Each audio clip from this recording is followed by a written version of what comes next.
자, 미래인 교과서 3인국 교과서 강독을 할 건데 제가 내신 대비로 굳이 여러분이 막 해석도 안 되는데 바로 해석할 필요 없다 그랬었고 그냥 현대어로 보라고 말씀을 드렸어요. 현대어로 본 다음에 다시 중색으로 보겠습니다. 자, 이 몸이 생겨날 때 님을 따라 생겼대요. 그러니까 그만큼 님과 나는 한 몸 같다는 얘기겠지. 그래서 지시어에 일단 저는 세모 칠게요. 습관 잡기 위해서. 자, 그러면 봐. 이 몸과 님이라는 두 등장인물이 생긴 거예요, 지금. 둘의 관계는 뭐냐면 평생연분이고, 자, 나는 젊었고 님은 나를 사랑하셨고, 둘의 마음, 사랑 견줄 데가 없다고요. 그러니까 일단 이렇게만 보면은 남녀의 사랑 같지만 알다시피 군신 간의 관계 또는 임금과 신하의 충성이나 서로를 생각하는 관계라고도 여러 번 해석을 했을 거예요. 평생에 원하기를 함께 살자 했었는데 늙어서야 무슨 일로 외따로 그리 두고 그리는가. 그러니까 아마 그 시절엔 그랬나 봐. 우리가 이제 젊고 예쁠 때 조신의 꿈 이런 소설을 봐도 그렇지만은 젊을 때는 굉장히 서로 사랑하는 마음도 있고 행복하겠지만은 늙게 되면 그런 마음은 좀 변할 수도 있거든요. 젊을 때 사랑했던 마음이 늙어서 변했다는 그런 느낌인 것 같습니다. 엊그제 님을 모셔 광안제 올랐다. 그러니까 이미 늙었는데 엊그제 뭐 안 좋아진 상황에 그런 얘기가 아니고 그만큼 엊그제란 표현은 둘이 사랑했던 시절이 굉장히 가깝다는 느낌? 그러니까 우리가 예를 들면 좀 웃긴 얘기인데 저는 군 생활한 지 거의 20년 다 돼가거든. 근데 문득 20년 전 군 생활이 엊그제 같이 느껴질 때도 있어요. 그런 얘기야. 그래서 엊그제라는 표현은 먼 과거지만 그냥 가깝게 느껴질 때 우리가 일반적으로 하는 표현이고 광안전에 올랐대요. 그러면 그 시절에 두 사람의 추억의 장소인 거죠, 여기는.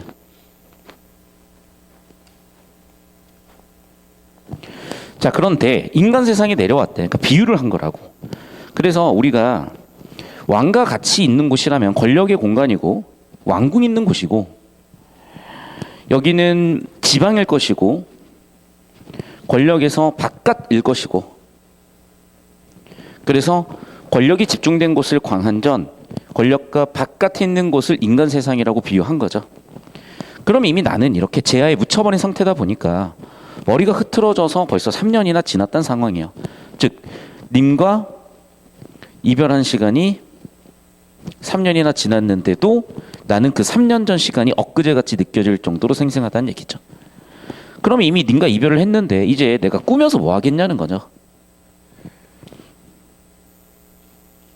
꾸밀 이유가 없어졌던 거고 꾸밀 이유도 없고 님과 이별한 이런 시간들 당연히 나의 마음은 서럽겠죠. 한숨이 짙고 눈물이 있을 수밖에 없고 인생은 유한하고 시련도 끝이 없죠. 세월은 쭉 흘러버린 거죠. 그래서 전반적으로 보면은 고전이라고 어려울 게 없어. 시간이 흘러버린 거야. 즉 님과 사랑했던 시간이 있었고 이게 변했고 그 변한 이후에 시간이 흘러버려서 지금 나는 이별된 상황이야. 그런데 알다시피 그 시절의 여성들도 그랬고 그 시절에 이렇게 지방으로 쫓겨난 신하들의 신세도 그랬고 권력자 옆에 또는 사랑하는 님 옆에 가기가 자기 의도로는 불가능했던 거예요. 그래서 신하 또는 여성이 자신의 의지로 왕 또는 님 곁에 갈 수가 없기 때문에 그 시절 사람들은 이런 상황에 따른 자신의 감정을 얘기한 작품이구나. 이 정도 보시면 되겠어요. 여기까지 필기하시고. 자, 그럼 이제 우리가 이걸 굳이 교과서에서 왜 배워야 되느냐는 솔직히 잘 안 와닿죠. 저도 그래요. 이거보다도 훨씬 괜찮은 작품들이 많은데. 다만 이제 이런 거지. 예나 지금이나 여러분 이런 거야. 저는 이제 이걸 우리의 연애사에 대입을 해보잖아. 사실 연애도요 100% 50대 50으로 동등하면 참 좋겠으나 여러분이 이제 사람 간의 관계든 사랑이든 보시면 알겠지만 항상 갑을 관계가 존재하는 거야. 이해됐어요? 그러면 이 왕은 갑인 거죠, 당연히. 이 사람은 을인 거고. 그러니까 관계를 결정할 수 있는 사람이 갑인 거야. 그럼 당연히 갑이 편하죠, 훨씬. 근데 뭐 그렇게 해석을 할 수도 있을 거고. 또는 이 시절에 이 정도의 표현법이나 이 정도의 작품을 써낸 사람들도 별로 없었고 그래서 그런 측면에서 이 작품이 되게 문학사적으로 뛰어났다라고 해석을 하기도 합니다. 자, 그럼 이제 왼쪽으로 와서 다시 중색으로 볼게요. 이 몸 삼기실 때, 삼기다가 생기구다구나. 제라는 건 때라는 의미구나. 님을 조차가 뭐라고? 쫓아서, 따라서 생겼구나. 한생영분이 하늘이 모르겠냐, 하늘이 아는 그런 둘의 관계다라고 얘기했고, 표현법 녹색으로 잡아볼게요. 서리법이죠. 그 다들 아는 단어 괴다, 사랑하시다, 좋아하다. 나 젊었고 님도 나를 사랑했어. 이 마음 이 사랑 견줄 데가 없을 정도로 우리 서로 사랑했죠. 평생이 원하건대 한대 예자 해왔더니 한대 한 곳에 또는 함께 예자 살자 했었는데 늙어버렸죠. 그리울 수밖에 없게 됐죠. 엊그제 님을 매셔서 광안전에 왔어요. 그 얘기 무슨 얘기야? 진짜 엊그제가 아니라 엊그제같이 느껴진다는 얘기였다고요. 그 사이에 나는 벌써 하계에 내려와 버렸어. 인간계에 내려와 버렸어. 그러면 광안전과 하계는 왕이 있는 곳과 우리의 지방이라고 볼 수 있겠죠. 올 적의 빗은 머리 벌써 3년이 지나버렸고, 시간 흐름. 연집은 그러니까 화장이야. 물론 요즘 남자도 화장하지만 그 시절에 남자가 화장할 일이 없었으니까 여성화자를 상징하는 표현이다라고 되어 있고, 화장을 그래 누를 위해서 하냐고. 님도 없는데. 서리법 또 쓰였고, 여기 나와 있는 엊그제라든지 3년이라는 표현들은 전부 다 시간을 내는 표현이다. 강한전과 하계는 장소에 대한 표현이다. 왕이 있는 장소와 지방의 장소라는 표현이다. 이런 것들이 또 표현법이나 내용으로 물어볼 만한 부분들 제가 체크하고 있으니까 이 녹색들 다 출제 포인트입니다. 잘 잡아주시고요. 마음의 시름이 텁텁히 겹겹이 쌓여 있어서 짓는이 한숨이고 지는이 눈물이고. 그럼 봐봐. 뭐뭐하니 무엇이고 뭐뭐하니 무엇이다. 뭐뭐하니 무엇이요 뭐뭐하니 무엇이다. 됐구죠? 유사한 통사구조죠. 근데 봐봐. 동일 통사구조인가? 뭐뭐하니 무엇이다 뭐뭐하니 무엇이다. 맞죠? 동일 통사구조도 되겠죠? 그러니까 잘 들어. 동일 통사구조와 유사 통사구조는 이런 거야. 동일한 거는 100% 구조가 문법 구조가 같아야 되는 거고, 유사한 건 비슷하면 돼. 근데 여러분이 여기서 좀 헷갈려 하는 게 있더라고요. 잘 들어. 우리가 무슨 어라고 쓰이는 건요, 이건 단어 차원이에요. 구는 단어 플러스 단어가 하나의 문법적인 기능을 할 때야. 품사든 무엇이든. 절은 주어 플러스 서술어 기능이에요. 그러니까 우리가 만약에 구절이라는 말이 쓰이면 당연히 뭐겠어? 단어 하나가 아니라 구절은 단어 2개 이상이거나 문법적으로 절구조가 있어야 되는 거야. 유사한 구절의 반복. 이러면 시어의 반복이 아니라 문법 구조가 반복돼야 된다고요. 그래서 그런 개념어들을 여러분이 놓치는 게 보이는데, 이거 사실 수업 시간에 제가 흘러가듯이는 아니고 사실은 강좌하면 수업을 몇 번 했거든요. 근데 내신 공부하면서 좀 놓친 부분들이 있는 것 같아서 질문들을 해놓으시면, 일본 쇼츠 개념 봤었죠. 그러니까 업데이트를 여러분 내신 동안에 제가 수십 개, 수백 개를 해놓을 거야. 그리고 여러분 질문들에 대해서 제가 카톡으로 댓글로 다 영상을 링크를 걸어줄 테니까 1분만 보면 되잖아. 그래서 필요한 개념, 조금이라도 모르는 건 다 질문하세요. 오케이? 그리고 제가 옆에서 수업 시간에 당연히 또는 질답 받으면서 정리도 해드리겠지만은, 그렇게 정리해서 여러분 카톡에다 보관해 놓으면 뭐 20일 뒤에 또는 10일 뒤에 시험 칠 때 뭐였지?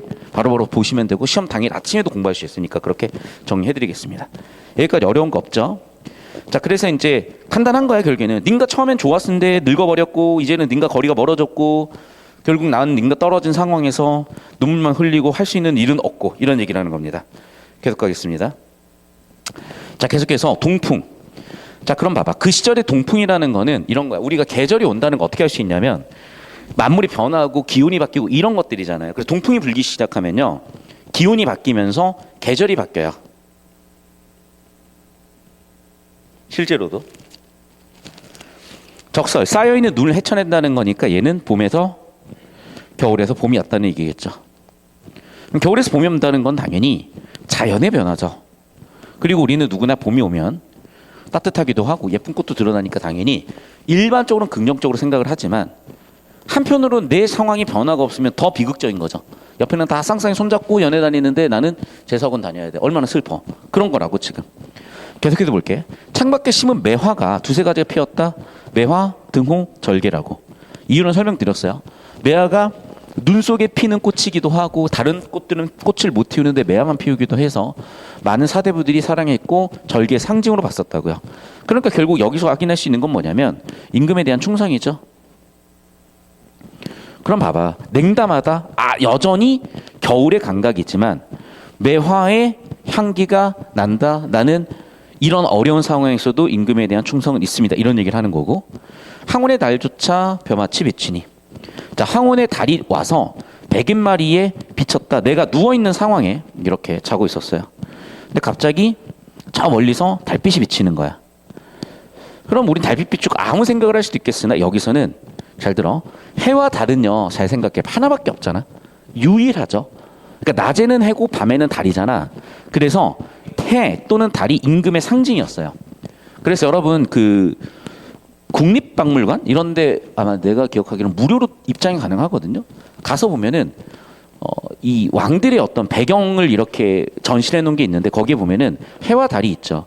그 이유는 그게 임금의 상징이기 때문이야. 그러니까 해와 달이 임금의 상징이야. 임금님의 상징을 나는 계속 느끼는 거고 그런 임금님의 상징을 느꼈기 때문에 어떻게 했어?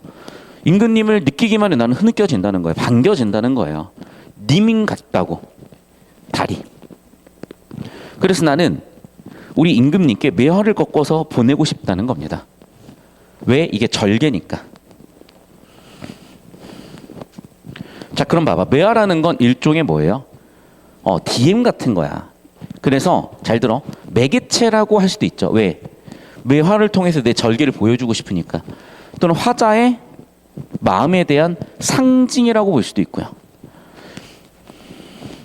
꽃 지고 새잎이 났다. 녹음이 우거졌다. 그러니까 녹음이라는 거는 녹색의 풀들 이런 것들이야. 그러면 이제 봐. 봄이 왔고 여름으로 간 거죠. 이제 계절의 변화 여름. 녹음이 깔렸대. 나위는 적막하고 수막이 비어있대. 그런데 지금의 상황은요. 어떻다고? 적막하고요. 비어있어요. 부용을 걷고 병풍을 둘렀어. 그럼 봐봐. 지금 비어있고 적막하다는 건요. 그만큼 누가 없다는 얘기죠. 그러니까 여기는 혼자 있는 상황에 당연히 혼자 있다는 건 시름이 있을 수밖에 없죠. 시름이 있고 그 시절에 뭐 인스타가 있었겠어요. 유튜브가 있었겠어요. 굉장히 긴 시간만 지나겠죠. 원앙금을 베어놓고 오색선을 풀어 헤어서 그러니까 요즘으로 치면은 뭐 백화점 가서 명품을 사는 거라고 봐도 되고 아니면 여러분도 뭐 만들어서 주지 않냐? 좋아하는 사람들끼리. 그래서 님에게 보내는 선물 같은 거라 생각하시면 되겠어. 우리 빼빼로데이 이럴 때 막 이렇게 빼빼로 만들어서 주기도 하고 그런 거잖아. 빼빼로라고 생각하면 되겠다. 진짜로. 빼빼로 만들어서 주는 거야. 됐죠? 그러면 그렇잖아. 우리가 빼빼로를 이제 친구들한테 나눠줄 때 솔직히 알죠? 그냥 1,000원짜리 빼빼로 주는 애들이 있고 좀 스페셜한 빼빼도 있잖아. 그 중에서도. 스페셜한 빼빼를 주는 사람은 좀 남다른 마음을 갖고 있는 사람이잖아. 그러니까 여기는 스페셜한 빼빼로라고 생각하면 될 것 같아. 그러니까 금자에 견제어서 님의 옷을 지어내니 그만큼 내가 빼빼로에다가 막 금가루도 뿌리고 막 빼빼로 막 진짜 재료 엄청 좋은 거 사가지고 예쁘게 만든다 이런 얘기라고 보시면 되겠고 수품은 커니와 제도도 좋으시고 수품 솜씨는 커니와 물론이고 제도 격식도 가절시고 갖추었구나 라고 얘기한 거야. 그만큼 빼빼로 정말 예쁘게 잘 만들었네. 그럼 빼빼로 그냥 주니? 아니죠. 포장을 잘해야 돼. 그래서 산호수라고 명품 박스에다가 포장을 한 거예요. 요즘으로 치면 산호수 지게. 그러니까 산호가 지금도 굉장히 보물처럼 약간 얘가 산호라는 게 금속은 아니잖아. 그러니까 산호라는 게 생물이잖아요. 생물의 어떤 사체라고 해야 되나? 그 생물의 사체인데 그게 너무 예쁘니까 되게 귀중품으로 사람들이 여긴다고. 뭐 상아 이런 것처럼. 그래서 그렇게 귀중품에다가 그다음에 백옥함. 백옥함은 백옥은 백옥. 보물로 보석으로 된 함인 거죠. 그러니까 내 빼빼로를 그렇게 명품 포장을 해서 님에게 보낸다는 거예요. 되셨죠? 여기까지. 그럼 결국에는 뭘 보내는 거야? 옷을 보내는 거죠. 그 옷은 여기서 내 마음이겠죠. 그러니까 아까 매화도 내 마음이었고 옷도 내 마음인 거야. 자, 그럼 보내야 되는데 보낼 수가 있어? 없죠. 왜? 산과 구름이 막고 있으니까. 얘는 그러니까 장애물이 되는 거죠. 왜냐하면 상가 구름이 없었다면 님한테 금방 가서 전해줄 수 있는데 상가 구름이 있으니까 막혀서 줄 수가 없는 거지. 그러니까 장애물 때문에 어떻게 가지라고 다시 한번 일종의 좌절. 또 한편으로 뭐야? 잠깐만, 내가 이거 갖고 간다고 님이 좋아하실까? 반기실까라고 자신감 없음. 이런 것도 있는 거죠. 그런데 잘 들어. 내가 이렇게 물건을 만들어서 갖고 갈까 생각하는 거는 기대감도 있는 거야. 그러니까 여러분, 선생님 좌절이라며요. 잘 들어. 그러니까 무슨 얘기냐? 지금 일단 장애물이 있다는 것 자체는 갈 수 있나? 라고 하는 약간 좌절이라고 끝난 게 아니라 좌절의 상황이 될 수도 있다는 거예요. 한편으로는 내가 가져가 보고 싶어라고 생각을 하는 거는 님 계신데 보내고 싶어라고 생각하는 거는 기대감이죠. 하나도 이거야. 날 두고 반기실까? 이것도 잘 생각해봐. 야, 애당초 내가 까이고 까여서 더 이상 내가 그 친구한테 고백했다가는 이건 데이트 폭력으로 신고 가게 생겼어. 뭐 아니면 뭐 저기 경찰 가게 생겼어. 그건 그러면 안 되는 거잖아. 그러니까 그건 가능성이 제로야. 그런데 고백을 한 번 더 해볼까? 이런 거는 가능성이라고 봐야죠. 그런데 확신이 있으면 이렇게 얘기하지 않지. 그러니까 결국 이건 무슨 얘기냐? 잘 들어. 둘의 관계에서 봤을 때 아예 확률이 제로일 수도 있고요. 확률이 100%일 수도 있어. 그러니까 우리가 썸의 단계라는 건 사실은 제가 봤을 때는 50%보다 높아야 썸의 단계라고 보는 거거든요. 그리고 뭐 이게 정확하게 사람마다 좀 다르겠지만 얼추 뭐 이 정도면 사귀는 단계 아니겠어요? 그러니까 이 사람은 지금 뭐냐면 내가 봤을 때는 이게 썸인가 아닌가도 헷갈리는 단계인 것 같다. 이해됐어? 썸도 아니야. 그냥 사실 이 정도면. 그래서 내가 고백하면 되나? 약간 이런 느낌. 이해되셨어요? 그러니까 이거는 뭐야? 기대감도 일부 있지만 약간 걱정이나 가능할까에 대한 의구심도 있는 그런 심리 상태라고 보셔야 된다고. 그러니까 딱 잘라서 돼 안 돼가 아니라. 이해됐어요? 그러니까 이런 느낌으로 정리해 보시면은 어렵지 않게 처리할 수 있었을 거고요. 자, 계속해서 오른쪽 넘어갈게요. 자, 하룻밤 서리. 이제는 그럼 뭐가 됐어? 겨울이 다시 왔죠. 정확하게는 늦가을이야. 늦가을에 설이 내리거든. 그럼 늦가을 됐으니까 이제 철새들 날아다닐 거 아니야. 기러기가 날아가요. 기러기가 날아가는 걸 보고 위로 높은 누각에 혼자 올라서 여자니까 혼자 있죠. 수정염을 걷었어. 그러니까 뭐 발 같은 걸 걷었나 봐. 그러면 이제 뭐가 보일 건데 달도 보이고 북극의 별도 보이는데 봐. 별은 수도 없이 많아. 그런데 해와 달은 하나씩이야. 그러니까 임금을 상징한다 그랬었고 북극성도 북극을 가리키는 별은 딱 하나 고정돼 있어요. 그러니까 옛날 사람들한테 북극성도 되게 특이했던 건 뭐냐면 북극성은 딱 북극을 가리키고 북극성을 주변으로 이게 시계 반대 방향으로 돌잖아. 별들이. 니네 지구과학 때 배우지 않니? 그러니까 모든 별들은 항상 북극성을 중심으로 이렇게 돌고 있을 거야. 시계 반대 방향으로 돌 거야. 지구과학 하는 애들은 알겠죠? 그러면 이제 북극도 하나의 기준이 되는 거니까 이 북극성도 왕의 상징이 되는 거죠. 그럼 다시 한번 나는 어딜 가나 임금님 보이기 시작을 하는 거야. 그 북극성이 님 같으니까 눈물이 절로 나는 거고. 자, 그러면 북극성을 향해서 님을 향해서 뭔가 해야 될 거 아닙니까? 그러니까 나는 청강이라는 걸, 즉 맑은 빛을 피워내서 봉황루에 붙이고 싶대. 그럼 봐봐. 봉황이라는 건요. 조선 왕의 상징이에요. 눈은 누각 같은 거야. 그러니까 봉황루는 봉황이 있는 누각, 즉 조선 왕이 있는 누각이니까 조선 왕궁 정도 되겠죠. 그럼 봐봐. 내가 주체가 돼서 청강을 조선 왕궁에 붙인다는 거니까 자, 잘 들어. 주체는 화자야. 무엇을? 청강을 피워내어서 봉황루에 보내고 싶은 거야. 이해했어?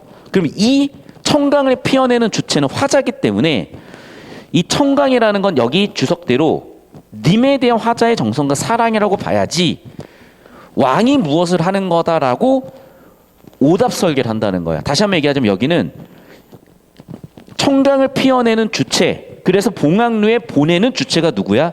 화자라고. 이해됐어요? 그래서 화자의 마음을 보내는 장면이라고 출제가 되기 때문에 이 부분은 정말 많이 오답이 나와요. 왜냐하면 봉황 왕인 것 같고 왕과 관련된 겁니까? 라고 물어보면 얼핏 보면 그래 보이니까 애들이 정말 많이 들려. 다시 한번 얘기하지만 화자는 누구? 여성 화자. 여기서 화자가 청강을 피워서 님 계신 조선 왕이 계신 봉황루에 보내는 거니까 왕이 왕한테 보내진 않을 거니까 화자가 보내는 거구나. 청강은 여기서 화자가 왕에게 보내는 거구나. 이렇게 해석을 해야 된다고요. 됐죠? 자, 그렇게 하고 누에 우에 걸어두고 팔황이라는 거는 그냥 전 세계라고 생각하시면 돼. 우리가 뭐 5대양 6대주 이런 말 쓰잖아. 5대양이 태평양, 뭐 대서양, 인도양, 큰 5개의 대양과 6대주, 6개의 대륙을 6대주라고 하잖아. 그런 느낌이라고 생각하시면 돼요. 그래서 팔황이라는 건 전 세계에 다 비춰서, 잘 들어, 내가 임금께 청강을 보냈고 우리 임금님께서는, 잘 들어, 이제부터 여기에 화자는, 여기에 주체는 임금이야. 우리 임금님께서는 누 위에, 봉황루 위에, 임금님 계신 곳 위에 걸어 두시고. 자, 그럼 무슨 얘기일까? 아마도 이 사람이 정치가니까 자신이 올린 정책, 청강이라고 표현한 이것을 임금님께서 받으셔가지고 이걸 정책으로 채택하셔서 임금님께서 정치를 펼쳐주시고, 그렇게 전 세계를 다 비춰주시면, 그렇게 전 세계의 어두운 곳까지 전부 다 밝게 만드십시오 라고 얘기를 한 거예요. 빨간색으로 가자. 밝게 만드십시오. 심상궁곡을, 어두운 곳을 밝게 만드셔 주십시오. 이렇게 얘기를 한 거라고. 이해됐습니까? 그래서 잘 들어. 이 부분이 왜 헷갈린 거냐면, 자, 현대어로 다시 한번 설명을 할게. 여기에 주체는 화자예요. 근데 여기에 주체는 누구라고? 임금이야. 왜? 맑은 달빛을 피워내어 봉황루에 붙일 수 있는 건 화자. 자, 그러면 그걸 자신의 누각 위에 걸어서 온 세상을 다 비추는 거는 임금님. 이해되셨습니까? 이 부분의 해석이 세밀하게 출제 포인트로 학생들 변별되는 부분이니까 잘 정리하십시오. 자, 계속 보겠습니다. 천지가 폐색, 얼어붙었어. 이제 뭐 왔어? 눈이 와가지고 아주 꽁꽁 얼어버렸어. 완전히 이제 한겨울 왔죠. 그래서 전개 방식을 보면은 초반부 이후에는 전부 다 계절에 따른 전개 방식이 있고, 그럼 당연히 눈 왔으니까 전부 다 단절되어 있는 상태겠죠. 소상남반, 소상강 남쪽도 이렇게 추운데 치옴이 이렇거들, 추움이 이렇거들, 추위가 이렇거들, 추움이 이렇거들. 옥루고처, 임금님이 계신 높은 곳이라고 일러서 무엇하리. 무슨 얘기야? 나도 추운데 임금님 어떻겠어요? 그러니까 여기는 나의 추위야. 여기는 임금의 추위야. 내가 겪은 적은 없지만 나도 추운데 임금님도 추우시겠지라고 걱정하는 장면이라고. 자, 그럼 봐. 임금님 추우면 안 되죠. 어떻게 해결하겠다고? 봄볕을 비춰서 해결하고 싶다라고 얘기하는 거예요. 그럼 이것도 누가 주체야? 화자가 주체죠. 화자가 임금님께 양춘을 붙여내서 임 계신 곳에 보이고 싶다, 보내고 싶다. 모첨이 봄볕이래요. 다시 모첨, 초가 첨아래. 모첨 비친 해를, 초가 첨아에 비친 해를 옥루, 임금님 계실 곳에 올리고 싶대. 그럼 봐봐. 자, 모첨에 비친 해, 첨아에 비친 해. 이것도 화자가 해를 임금님 계신 곳으로 올리고 싶다는 거잖아. 됐니? 그러니까 전부 다 여기 주체는 누구야? 화자야. 다시 한번 얘기합니다. 자, 화자가 있는 곳이 이렇게 추운데 임금 계신 곳도 춥겠지. 그 문제 어떻게 해결하겠다고? 화자가 봄볕을 붙여서 님 계신 곳에다가 보내고 싶다. 초가 처마에 비친 해를 임금님 계신 곳에 보내고 싶다. 계속 볼게요. 홍상, 붉은 치마를 여며 입고 취수를 반만 걷어 푸른 소매를 반만 걷어. 자, 그럼 여긴 또 보니까 붉다, 푸르다, 색채 대비 있으니까 색채 대비로 출제할 수 있겠죠. 일모수육, 일모수죽, 해가림도 하다할샤. 저물녘 대나무에 기대어 서니 생각이 많기도 하구나. 그러니까 대나무 밭이 뭔가 느낌이 있어. 그래서 자꾸 뭔가 생각을 하게 되거든. 그리고 봐봐, 우리가 저물녘에는요, 여러분 알다시피 노을 색깔 알죠? 노을 색깔은 붉고 또는 뭐 노랗고 그렇잖아. 근데 대나무는 어떤 색이야? 녹색이죠. 그러니까 여기도 마찬가지 색채 대비가 있는 곳이라고 보시면 될 거예요. 나는 생각이 되게 많아졌어. 다른 해, 짧은 해가 수위 지어 쉽게 지고 긴 밤을 꼿꼿이 앉아 긴 밤을 고쳐 앉아서 청등 거론 청등을 걸어둔 곁에 청경우 놓아놓고 장식 그렇게 자개로 장식한 공우를 놓아두고 꿈에나 님을 보려 탁하고 비겼으니 꿈에나 님을 볼까 하고 턱을 받치고 기대어서 보니까 앙금 원앙 금침은요 상징이야. 그러니까 원앙이 굉장히 금슬이 좋은 새예요. 그래서 부부간의 사랑을 의미해. 그런데 님이 가버렸으니 님에 대한 허전함을 더 불러 일으키는 소재가 되겠죠. 그러면서 다시 한번 자신이 혼자 있는 상황으로 끝납니다. 자, 해석은 다 되셨죠. 그리고 결국에는 이거야. 여러분 학교 내신 필기나 제 필기를 계속해서 백제다 반복하면서 외우고 문제 풀어서 모르는 거 질문하고 개념을 정리하고 해석 질문하시고 이런 느낌으로 계속 가셔야 됩니다. 자, 그러면 이제 뭐 이런 걸 물어볼 수는 있을 것 같아. 잘 봐. 일단 계절 전개 방식이 있으니까 이거 중요하고요. 그럼 계절별로 화자의 마음을 전하는 핵심 소재 매화라는 절개 옷을 만들어 보냈죠. 청강을 보내고 싶었고요. 봄 기운을 보내고 싶었어요. 그럼 매화라는 거는 사랑 또는 절개라고 해석할 수 있을 것이고 옷이라는 건 내가 만드는 거니까 정성이라고 볼 수도 있을 것이고 청강이라는 거는 세상을 밝게 만드는 정치적 방법이니까 우리 임금님께서 정치를 잘하셨으면 하는 것에 대한 소원이 있다고 볼 수도 있겠고 겨울에 추우니까 건강하십시오라는 염려라고 볼 수 있겠죠. 이런 내용들은 정리하실 필요가 있어서 꼭 정리하시고 여기서 한번 볼게. 이제 그 시절의 여성 화자는 아무래도 좀 더 뭐 이 표현이 맞는지 모르겠는데 어쨌든 지고지순했고 절개를 지켜야 됐고 애절했고 자기 혼자 의지로 할 수 있는 것들이 없었고 그래서 더 한스러웠고 한마디로 얘기하면 굉장히 불쌍한 사람들이야. 그러니까 정철 스스로를 굉장히 불쌍한 사람 코스프레를 해서 표현하니까 읽는 사람이 볼으면 좀 뭔가 감정이 동요될 수 있겠죠. 이제 그런 목적이 있다고 보시면 되겠어요. 아까도 얘기했다시피 애틋하다, 절절하다, 정서 심화된다. 주제가 당연히 더 강조되겠죠. 그리고 남녀간의 사랑 누구나 느꼈던 감정이니까 약간 이런 효과가 있었다. 다시 한번 체크해 놓으시면 되겠고 특징 같은 것도 잠깐 언급하고 갈게요. 아까도 얘기했지만은 님에 대한 사랑이니까 연모야, 사랑이야. 그리고 주제는 자신의 감정 표출이니까 서정이고요. 뭐 양반에 썼으면 양반 가사겠죠. 어려운 거 없죠. 그리고 결국에는 임금에 대한 그리움 또는 충성이라고 볼 수가 있을 것이고 절개라고 볼 수가 있겠죠. 아까도 얘기했지만 여성 화자지만 실제로는 영군지정이고 아까도 얘기했지만 표현법이 굉장히 뛰어났다. 계절적 변화가 특이했다. 다 설명했던 내용 중 요점들은 다시 한번 이렇게 잡아봤습니다. 자, 제가 다시 한번 짚어드린 요점 키워드들은 무조건 출제 포인트니까 복습할 때 잘 보시고 잘 들어요, 여러분. 여기 나와 있는 표현들은 외운다고 외워지는 게 아니에요. 그러니까 반복해서 읽고 해석해보는 과정을 거치셔야 되고 문제 풀면서 또 모르는 게 있으면 그때그때 다시 한번 체크해 보셔야 됩니다. 자, 이제 마지막 결사예요. 자, 하루도 12대, 한 달도 30날. 그러니까 그 시절은요, 지금은 24시간이지만 12시간이었고, 그리고 그 시절에는 음력을 썼으니까 우리는 지금 한 달이 30일, 31일인데 조금 달랐겠죠. 그런 얘기인 거야.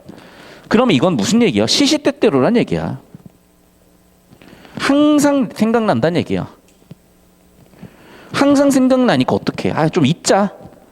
라고 하려고 한 거야. 근데 어떻게 됐어? 뼛속까지 사무쳤는데 어떻게 잊겠니? 즉, 님을 사랑하는 마음이 병같이 느껴졌다는 거죠. 그래서 어떻게 생각해? 우리 임금님 탓 같대요. 병의 원인이. 그럼 어떻게 해결 방법이 있어야 될 거 아니야? 차라리 뭐 해?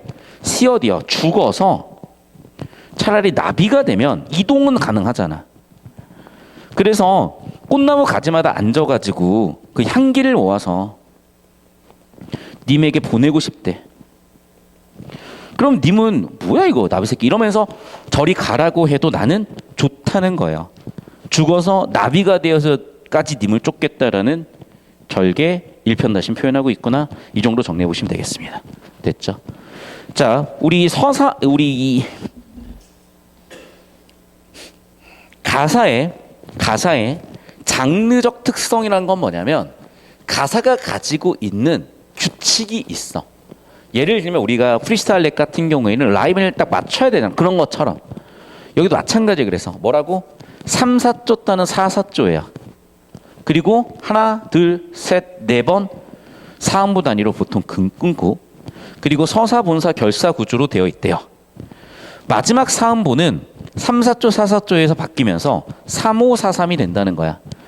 이 세 글자는 알다시피 시조의 종장 첫 음절인데 첫 단어 3음절이고 이 첫 단어 3음절은 전에도 말씀드렸다시피 향가이 낙구라고 말씀드렸죠. 거기서 왔다고. 그리고 아까도 얘기했지만은 격을 따른다, 규칙을 따른다예요. 변격은 따르지 않는다기보다는 변화가 있다 정도로 보시면 되겠어요. 이 정도 보시면 되겠어요. 나머지는 다 정리됐으니까. 됐죠? 그리고 다시 한번 우리가 여기서 얘기했던 내용들 정리해 놓은 거고요. 이제 여기도 잠깐 정리를 하면 이제 작품의 내부, 그러니까 표면적 정보를 보면은 버림받은 여인이고 인과의 관계 같지만 실제로는 신하와 선조의 관계다. 절개가 그래 주제다. 절개가 그래 주제다. 이 정도 보시면은 충분했고 이제 학습 활동에 여러분이 채워 넣으셔야 내신은 서술형 대비도 되고 문제풀이 하시면 느낌이 오실 거니까 그렇게 정리를 해놓으시면 되겠습니다. 자, 이쯤 정리하면은 일단은 출제될 만한 건 받고 문제풀이가 중요한 거니까 문제를 풀 거고 딱 1분만 있다가 우리 또 이어서 송매인곡 이어서 볼게요. 문설 보겠습니다. 일단은 수필이에요. 항상 얘기하던 수필은 뭐라고? 경험에서 오는 깨달음. 그러니까 썰이야, 썰. 예를 들면 이제 뭐 오킹 뭐 충성썰. 그러니까 충성 구호가 부대마다 달라. 제가 있었던 부대도 충성이 되게 특이한 동네였어. 아무튼 그런 거예요, 이제. 자, 그래서 그냥 썰이라고 생각하시면 되고 요즘으로 치면 유튜브라고 생각하시면 돼요. 근데 옛날에 썰들은 다들 하나같이 뭔가 교훈적이시고 철학적이시며 뭔가 막 고민이 깊은 그런 것들이요. 거울 경자죠. 그래서 거울에 관련된 썰이라고 생각하시면 됩니다. 볼까요? 거사에게 거울이 하나 있었대요. 먼지가 끼어서 구름에 가려진 달빛처럼 희미했고요. 그러나 조석 아침 저녁으로 들여다보고 막 이렇게 단담도 하고 뭐 그렇게 했어요. 어떤 손이 물어봤대요. 아니 뭐 거울 그렇게 깨끗하지도 않은 거울 가지고 막 그렇게 보시면 뭐 이런 얘기를 한 거야.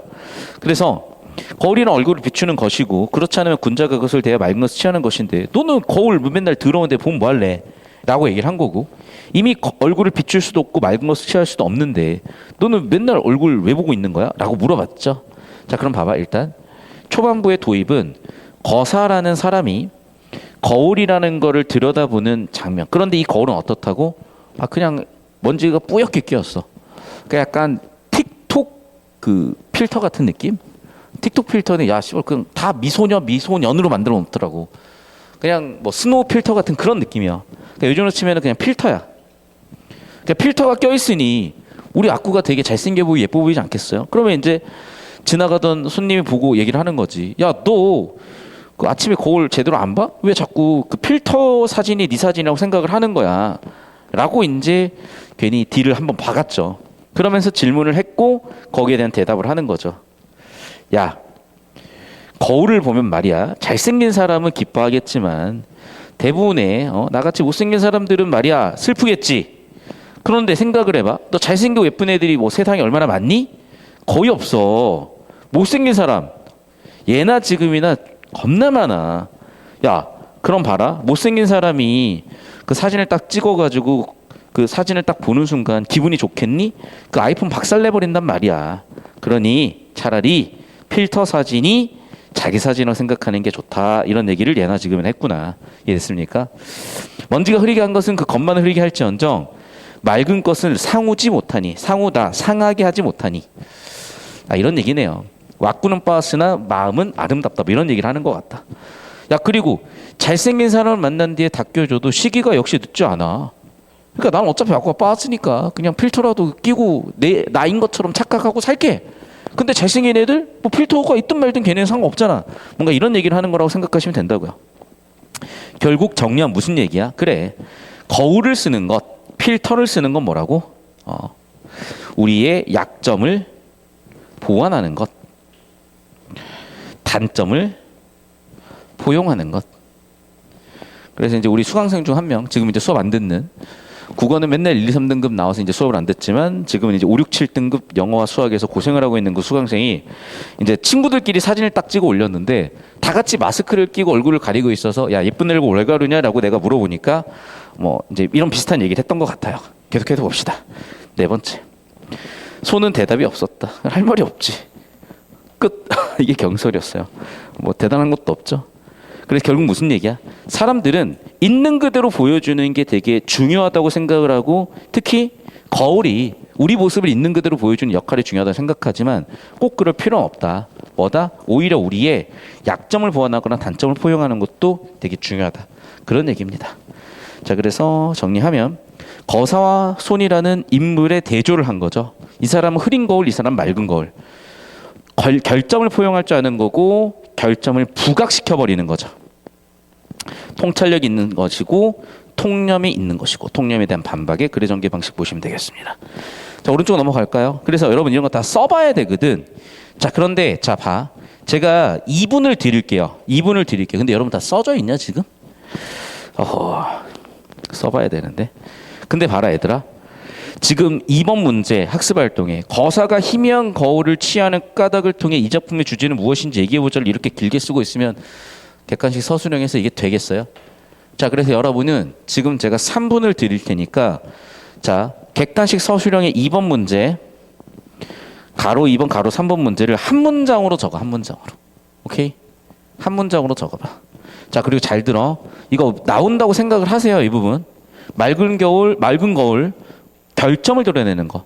잘생긴 사람, 결점이 없는 소수의 사람. 그런데 잘생겼다가 왁구가 잘생겼다도 되지만 여기서는 도덕성에 대한 얘기고 너무 도덕적으로만 따지지 말자. 우리 인간의 결점을 보완해 주자. 그런 얘기를 하는 겁니다. 틀린 얘기는 아닌데 잘 들어. 선이라는 게 있어. 선이라는 게. 예를 들면 경찰이 뇌물을 받아 먹는다든지 경찰이 범죄자 때려잡는 사람한테 뇌물 받아 먹으면 되겠어요? 예를 들면 학생을 가르치는 강사나 또는 우리 교직원들이 우리 학생들을 보호하지 않는다든지 그러면 안 되는 거야. 그건 기본이에요. 수업을 잘하고 못하고를 떠나서. 오케이? 그래서 그런 기본적인 건 지키면서 예를 들면 이런 거지. 무단횡단 하지 맙시다. 좀 난 해. 미안해. 난 해. 무단횡단 하지 맙시다.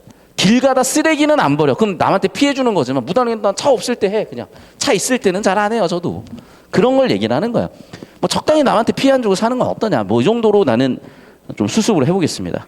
결점을 잘 수용해서 이해해 줘. 뭐 이 정도 보시면 되겠고 나머지는 지금 3분 정도 드릴 테니까 풀어보십시오.